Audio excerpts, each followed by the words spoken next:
Hello, my name is Colette Broomhead, and today I wanted to chat to you about Instagram. And I'm talking to you if you are just getting started with your new online business and you want to use Instagram to help build your audience and build your reach. So if that's you, stick around because I've got some fab tips coming up for you. Before I get started, though, I am going to share this um, over to my Facebook group business class. If you're not already a member, make sure you join. We have lots there, all for new online business owners, helping you to grow your business and to replace your 9 to 5 income. So business class, if you're not already in there, get yourself over there now. Okay, let me just share this over and then we'll make a start. My laptop's being predictably slow. Okay. While I'm doing this, tell me in the comments how you feel about your Instagram account right now. On a scale of 1 to 10, how happy are you with the state of your account, the number of followers you've got, the amount of engagement you're getting, perhaps the amount you're posting? How do you feel about it right now? Scale of 1 to 10, with 1 being ugh and 10 being it's amazing. Let me know. Okay, I'm just going to share this over now.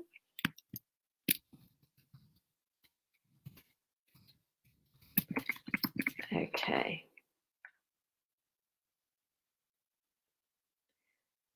Oh, do you know what? I think I've just shared it to my same to my actual page, which was clever. Let's try again. Share it to my group. I'm not paying attention. This is what happens when I try and do 2 things at once. Okay.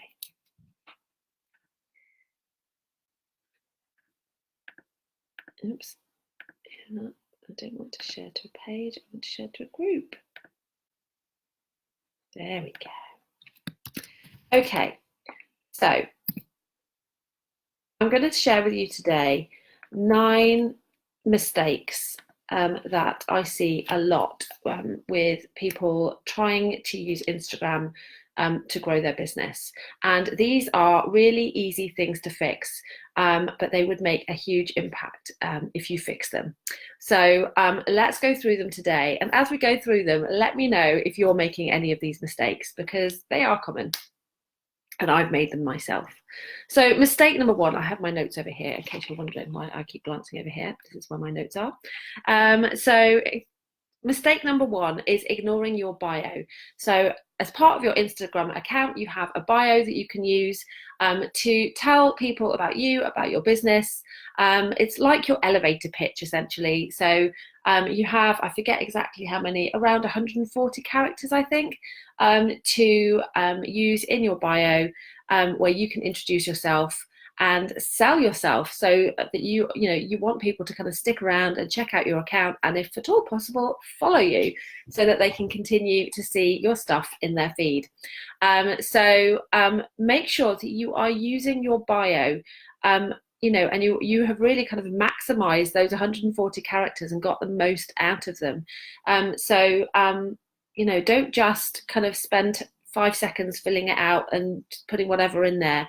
You want people to know who you are. You want people to know what your business does, and you want to immediately create some kind of connection with your ideal clients, with your ideal audience. So you want something in there that's going to let them know that they're in the right place and that your content is for them. So use those 140 characters carefully. A great tip is to go and check out other people's bios. Check out the people who you follow and really like on Instagram, and look at their bios. How are they doing it? What are they including in their bios? And get some inspiration from doing that. And make sure that you are using your bio to its full potential, because it's a great opportunity. People, if they're thinking about following you, chances are they will go and check out your bio to learn a bit more about you. So make sure that what you've got there is going to entice them to stick around and follow you. So that's mistake number 1, not making the most of your bio. Mistake number 2 is ignoring the value of a business account. So there's been I guess, an argument, for want of a better word, kind of rumbling on for a while now about what's better, personal account or a business account. If you are using Instagram to promote your business. So the argument for keeping it a personal account is basically that there's a general kind of feeling that Instagram will be giving personal accounts greater organic reach. And it's a sensible assumption. This is what Facebook have done. They want to prioritize kind of family and friends content. And so personal accounts are more likely to get that organic reach. And business accounts, of course, what Instagram will want to encourage is paid advertising. And they want to kind of keep people's feeds relatively free of kind of promotional business type content. And so it is a sensible assumption that if you move to a business account, you may get less organic reach than a personal account. So why am I saying move to a business account? Well, there are so many other advantages that kind of outweigh that potential disadvantage. Number one, you get access to all the insights that you get with a business account. So you can actually measure what's going on. You can kind of see the type, the views you're getting, and there's tons of stuff in there that's really valuable information that's going to help you to kind of create your Instagram strategy, to know what kind of content to create, to know when to post, and all of this kind of stuff. So there's some really valuable insights in there that you only get with a business account. Another benefit of a business account is the ability to use Instagram ads. Now, you may not be at the point now where you're ready to start using paid advertising. If you're just getting started with your business, you're perhaps not there yet.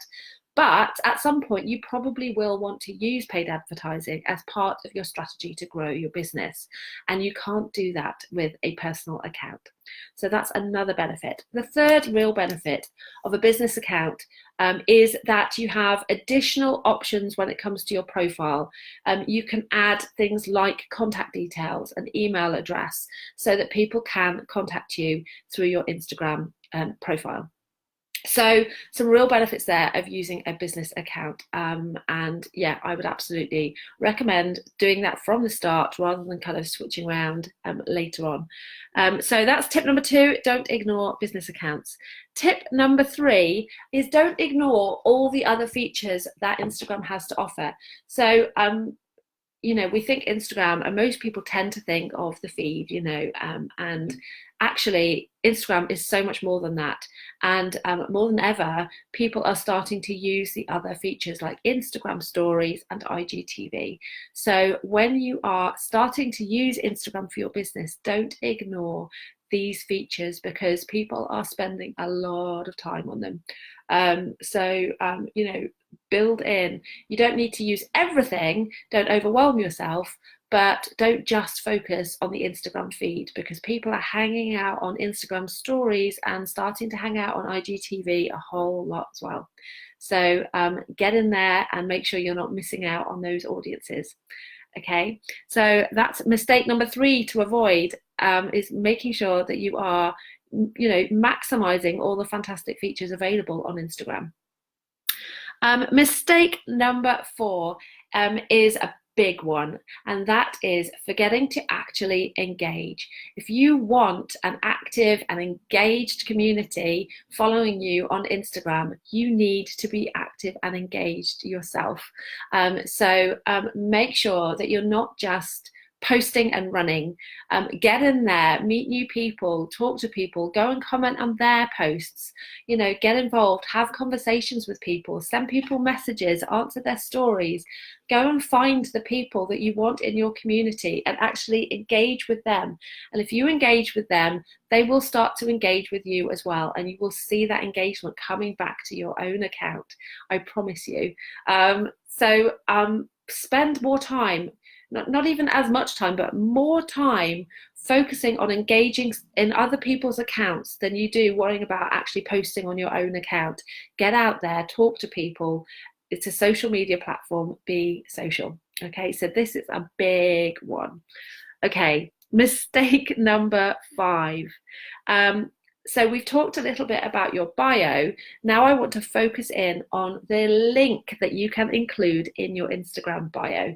So your Instagram bio is one of the few places where you can actually put a clickable link on Instagram. The only other places really are if you have the swipe up feature in stories, which you only get once you've got 10,000 followers, or on IGTV, where you can also include links on your IGTV videos.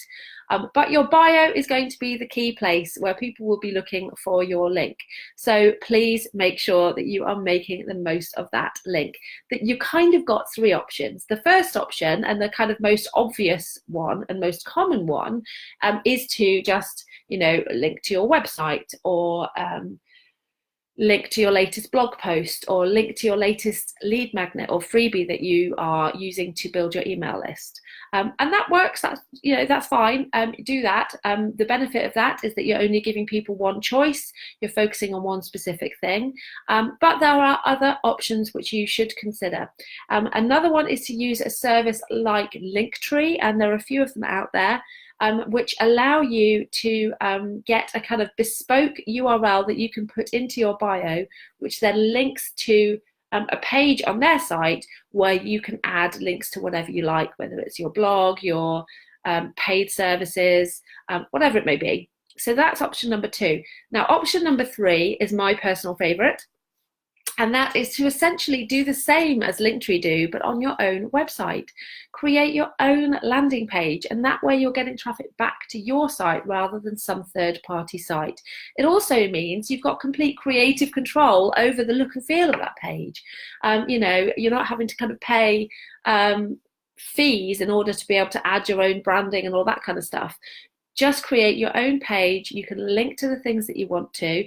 If you want to kind of see an example of that, head to my own Instagram account. My username is Colette Broomhead, and you will see the link in my bio takes you to a page that I have created specifically for Instagram, for people to click through from Instagram. And it links to my blog, my membership, various other bits and bobs, which you'll see if you go and check it out. So that's definitely what I love to do on my own Instagram account. But at the very least, think about the different options and make sure that whichever one you choose, you've done it strategically and for a reason other than just whacking a link up there because you haven't really thought about it.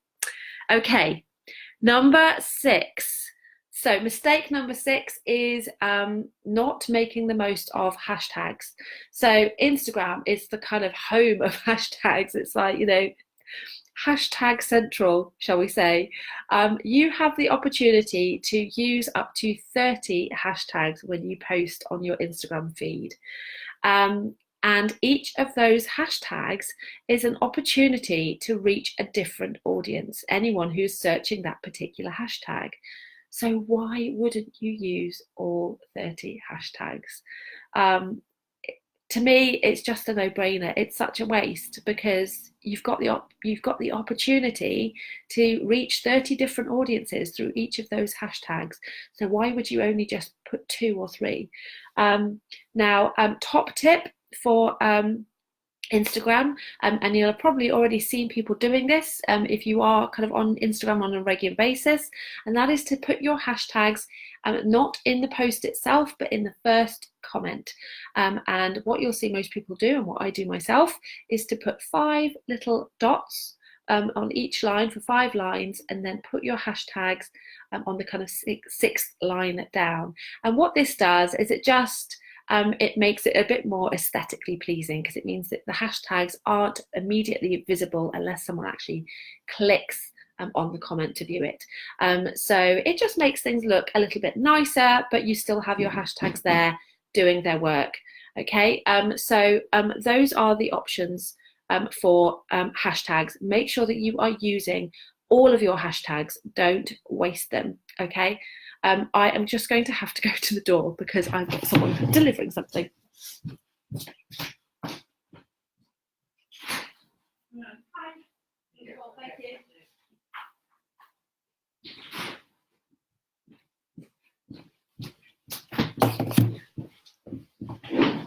That'll teach me to be organised and order my Christmas presents early. Okay, so hashtags, make use of them. research the best hashtags, test different ones, see which ones work well and which ones don't work well. Find ones, where all your ideal clients are hanging out and use those hashtags.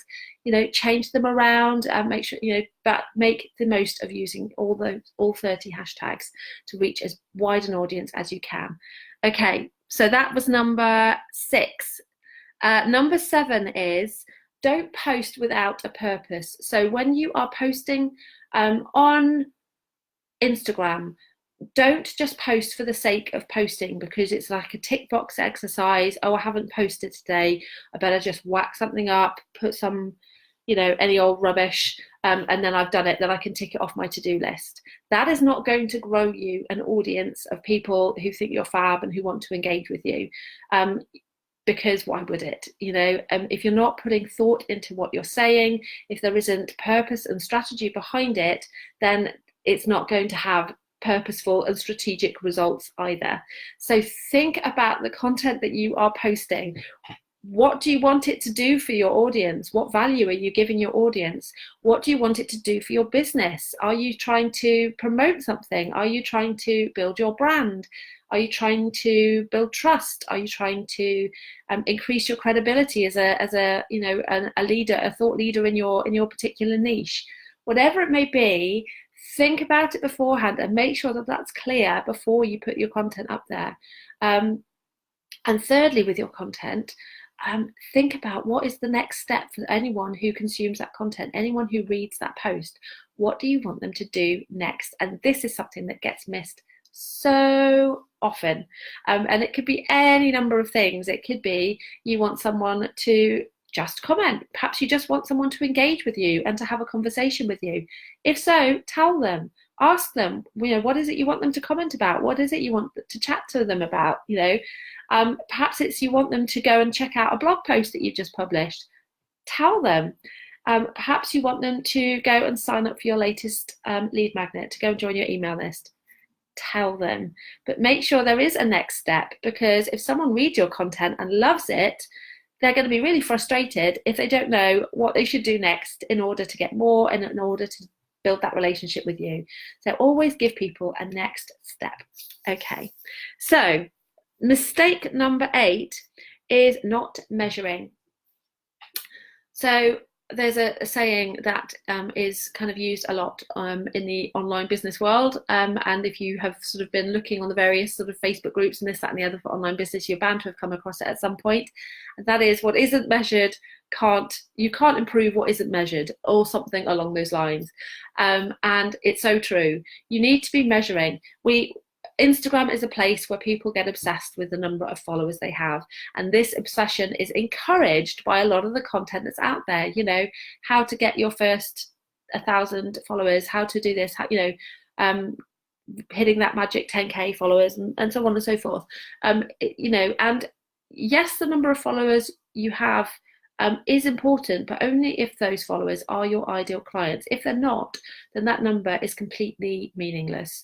And so, if you're just sort of getting numbers for the sake of getting numbers, doing things like follow for follow, like for like, and all of that kind of stuff, then actually all you're doing is filling your Instagram account with people who don't actually care about your business, who then never really likely to actually engage with your comments or buy your products for sure. They're just following you because they want you to follow them back, because it looks nice to have more followers on their profile, and that's it. And that is a sure way to drop your engagement levels and to therefore damage the reach of the content that you are posting. And actually what you're doing is you're stopping your actual ideal clients from seeing that content, because you are filling your account with people who aren't your ideal clients and who aren't going to engage. Instagram will then look at your engagement rates and they will say, oh, well, this stuff, people aren't enjoying this stuff much, we won't show it to anyone else. And the people that really need to see it, that you really want to see it, won't. So don't get so focused on the wrong numbers. Focus on the stuff that matters. Why are you using Instagram? What is it that you're trying to do with it? And is that working? And there will be different reasons that you'll have for using Instagram. It might be to get more people to your blog. It might be to actually sell on Instagram. It might be to build your email list. Whatever those reasons are, those are the things, pardon me, that you need to be measuring, because otherwise you don't know if it's working and you don't know if you need to change your strategy. So measure the right things and don't get so obsessed with the follower number that all else becomes, you're blind to everything else. So that was mistake number 8, and we are now at our final mistake. Let me know how many of these do you recognize? How many of these are things that you have been doing yourself? I'd love to know. So our final mistake is not being consistent. So Instagram, like anywhere else online, really, I mean, this particular mistake is something that applies to online business in general. It applies to, any other social media channel. It applies to blogging, podcasting, or any other type of content that you're creating. If you want to build an audience, if you want to build an engaged audience, even better, then you need to be showing up on a consistent basis, because what you're trying to do is build a relationship with people. And if you just kind of post and run and disappear, and no one knows when you're going to be back or when you're going to be posting again, then they will move on to someone else. They'll get bored of waiting and they will move on to someone else. So consistency is key. And this is a struggle that I have every day, because there are days when I don't feel like it, or I haven't been organised enough to plan ahead, or I don't really know what to post about. And I mean, the best way to overcome that is through just being organised and planning ahead and knowing in advance what you're going to be posting. I now plan at least a month in advance with my Instagram stuff, in fact, all my other content as well. And it helps me stay consistent, because otherwise I would not be, and I haven't been in the past. But it's a real damaging thing to do, is that lack of consistency. It has such a damaging impact, because it's all about building momentum, and the more consistent you are, the more momentum you will build, and then you've kind of got this sort of exponential growth.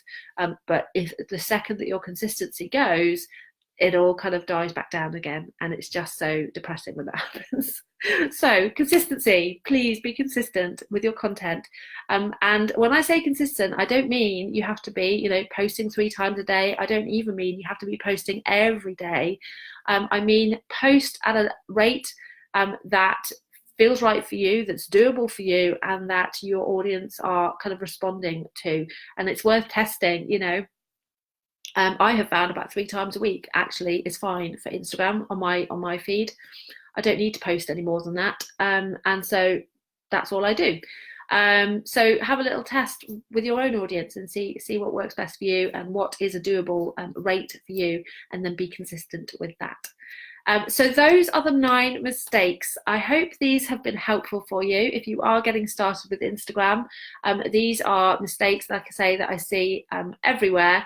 And so if you can avoid them, then you will be at a massive advantage, and it will really help you to grow faster.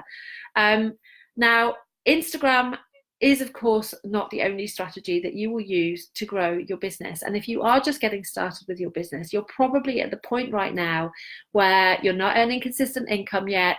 You're working all the hours to try and change that. You're trying all the strategies to try and change that. You feel like you need to be everywhere. You're constantly creating content because, you're still not, you need to be in front of as many people as possible to try and get those sales coming in. If that sounds like you, then I would actually love to invite you to a workshop that I will be running later this month. It will be on October the 22nd, and it's completely free. And I will be chatting about a 4-part framework that I have created for my own business, which completely changed the way I was able to run my business and the results that I was getting. So I went from working all the hours, doing all the things for very lackluster and inconsistent results. I was not making consistent sales. I was kind of getting dribs and drabs coming in, and I felt overworked and was doing more than I had been in my corporate job, which is what I was trying to escape when I started my own business. When I created this framework, what it allowed me to do was actually to work less, to focus on fewer things, but to see more impact in those things that I was focusing on, and actually to create a system that started to generate consistent income and then allow me to grow that income each month. So if you'd be interested in learning more about that, then do come and join my workshop. I will leave a link in the comments, and I hope to see you there. Take care. I hope this has been helpful, and I shall see you soon. Bye.